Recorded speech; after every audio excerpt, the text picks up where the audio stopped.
السلام عليكم ورحمة الله وبركاته. يويا بارفيا بارفيا جرت نكيا بقى جرا نه ولدت بني وان tokko waan biyya keenya keessatti deemaa jirurraa waa wal dhageessisuuf dhufnee jirra. Kanaafuu rakkoon teensilaa rakkoo walooti. Rakkoo waloo qabnu wal dhageessisuudhaaf dhufnee baga jiraanne ilmaan Oromoo biyya keessa biyya alaa waan amma galgala kana deemaa jiru yeroo ammaa kanatti gara Allaalaa Amaagabayaa Sheek Addiin ammallee immoo Kaarroo Abbaa Karrayyuu ammallee akkasuma Awlaalirraan bariisisaan laga kanaan lolatu jira. Lolli jiru kun egaa fagoodha walitti dhukkisaa jiranii ifaa laalatanii wal lolaa jiranii akkuma viidiyoo takka gadi dhiise waan qabatamaan amma lafarratti walitti qaawanii walitti dhukkisan hin jiru. Garuu gaa Rabbiin nagaan nu bulche nagaan waa oolchuu ganama boru itti bari'uuf deemnu kana inshallah waa lama dhaga'u deemna. Tokko Rabbiin nagaan nu oolchee nageenyi Rabbii dhufe Amaara gaaraa bu'ee ummata keenya balleessuuf yaa'u kana faannuu Amaaratii fi akkasumas ammoo warroota shororkeessaa ummata kana kan ummata keenya irratti bobba'uudhaaf deemu jiran kana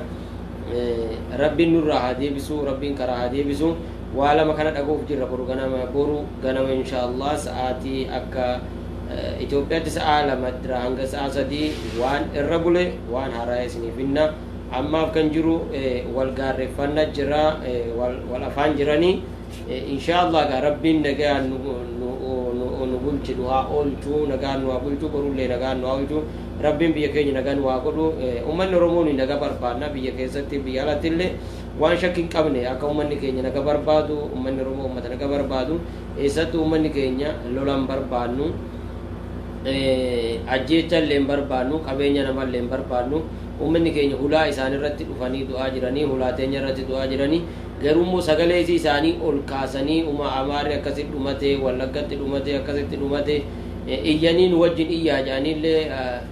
guusoo nama baafatuudhaaf nama waamanii akka nu iyyinu maan nu iyyinee akka nu balaaleffannu maan balaaleffanne jedhanii gabbaa nu wajjin iyyaa jedhaniiti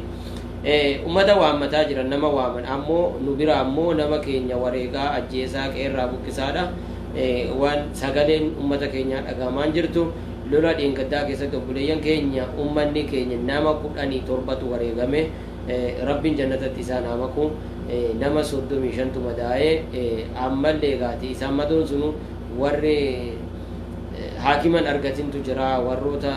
haala hin taaneen yaalamaa jirantu jira, warri manatti yaalamaa jirantu jira, warri karaa aadaatiin ammoo shifee waan jedhamuun buusanii manatti yaalamaa jirantu jira, warri immoo qabeenya dhabee haakima geeffatuu dhabeetu jira, warri immoo karaa kanatti waan rakkoon irra gahaa manumatti haaduu afaan karatti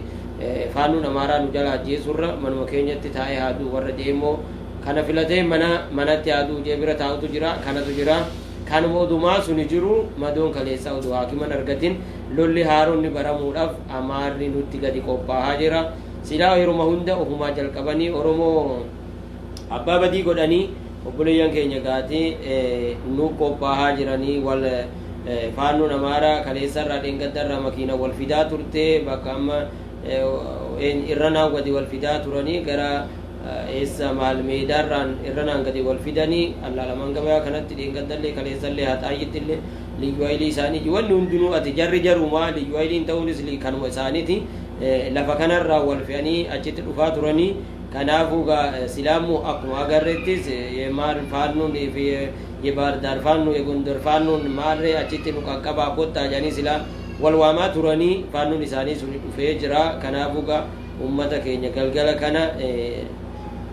akka jabaa qawwee itti dhaanii jiranii, akka jabaa ummata keenya lolaa jiranii. Haa ta'u malee namni wareegame hin jiru, lubbuun namaa bahe hin jiru, sodaa jabatu jira. Idana kana inshallah wanni hundinuu boru ifa taha. Kanaafuu uummanni Oromoodha wal bira haa jiraannu, wal bira haa dhaabbannu, ummata keenyaaf sagalee haa taanu, rakkoo ummata keenyaa waliin furmaata haa barbaannu. Nu hundinuu wanni nu dubbisu rakkoo ummata keenyati, rakkoo saba keenyati. Harmarraa namni waa bu'aa argatee waa yookaan namni qabeenya walii kaffallee waa tokko waan bu'aa irratti argataa jiru garuu sabummaan nu dhukkubsee maaliif namni keenya du'a maaliif namni keenya qe'eessa irratti wareegama namni keenya irra maqaadhaan zoonii kennineefi zoonii addaati osoo nuun jaanu zoonii addaa tokko waan tokko biddeen gogaa waxii hin qabne jechuudha zoonii haakima hin qabne zoonii waan tokko waan of danda'e tokko maqaa zoonii saniiti wanni tokko industiriin tokko kan hin jirre manni yaalaa tokko kan hin jirre maqamaa isinii kennine gogaa jechuudha kanaafuu waan kanarraa immoo jiidhatti garagalfachuu mana yaalaa ijaarrachuu industirii addaa banachuu waan hunda waan ummanni keenya irratti faayidamaa ta'u jechuudha wanni nu iyyisiisu kanuma ummanni keenya faayidamaa ta'uu qabaa lafa san irratti ummanni keenya ofii of bulchuu qabaa qabeenya isaatiin gibira kaffalaa waa hunda godhaa manni yaalaa isaanii banamuu qabaa fagoo deemurra wanni hundi hulaa isaanii duratti dhufee tajaajila argatuu qabanii lifaatiin isaan eessa deeman baardaar deemanii ma eessa deeman yoo danda'ame walluma keessatti tajaajila akka argatan yoo dadhaban ammoo finfinnee karaa qajeelaa deemanii afaan oromoo dubbatanii waan barbaadan gabayyatanii galan akka finfinneetti adaamatti isaaniif godhamu kanuma ummata keenya wanni hamaan akka isinii laafu rakkoon ummata keenyarraa akka gadi bu'u wanni nu dubbisu kanuma arrallee borullee wanni barbaannus kanuma rakkoon ummanni keenya kee jiru akka ummanni furmaata argatu arrallee hin barbaanna borullee hin barbaanna wanni gaafannu kanuma wanni galgala kanaa wanni qabatamaa lafarra jiru buleeyyan keenya kana jarri akka hamaa qawwee dhukkisee jira dukkana kana keessatti ummata keenyatti ummata shibbiruudhaaf qawwee dhahaa turanii silaa guyyaa har'aa immoo makiinaa wal fe'anii dhufaa turanii ummanni keenyas argee jira kanaafu wanni hamaa lubbuu namaa baase ammaaf hin jiru garuu inshaallah